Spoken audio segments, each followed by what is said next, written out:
శ్రీరామచంద్రుల వారు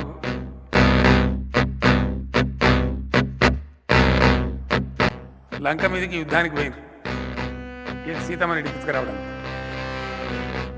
యుద్ధం అయిపోయింది, ధర్మం గెలిచింది కాబట్టి సీతమ్మ వారిని తీసుకొని తిరిగి వస్తున్నారు.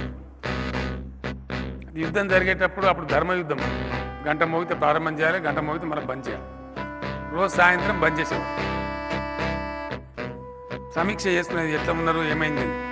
ఒకరోజు రాముల వారు తన సైన్యాధిపతులతో కూర్చొని మాట్లాడుతుంటే వాళ్ళు చెప్పారు, సార్ మన సైడ్ ధర్మం ఉన్నది, ఎట్టి చేసి మనం గెలవాలి, మరి రాక్షసులు పెద్దగా ఉన్నాయి, మన సైన్యం ఏమో కోతులైపోయింది, ఎట్లనే చేసి గెలవాలి సార్ నువ్వు ఆలోచించాలంటే, నా దగ్గర రామబాణం ఉందా, రామబాణం వేస్తే అందరు చచ్చిపోవాలి, కానీ అందరు చచ్చిపోవడం కరెక్ట్ కాదు, అది సృష్టి నియమానికి విరుద్ధం.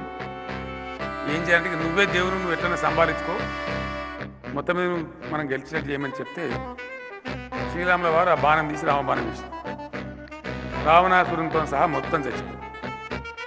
కానీ విజయం సాధించి రిటర్న్ వస్తుంది. కొద్ది దూరం వచ్చేటప్పటికి మధ్యలో ఎవరైతే సగం ఆయుష్తో చచ్చిపోయినటువంటి, అర్ధ ఆయుష్తో చచ్చిపోయినటువంటి రాక్షసులు వాళ్ళందరూ ఎదురు తిరిగింది.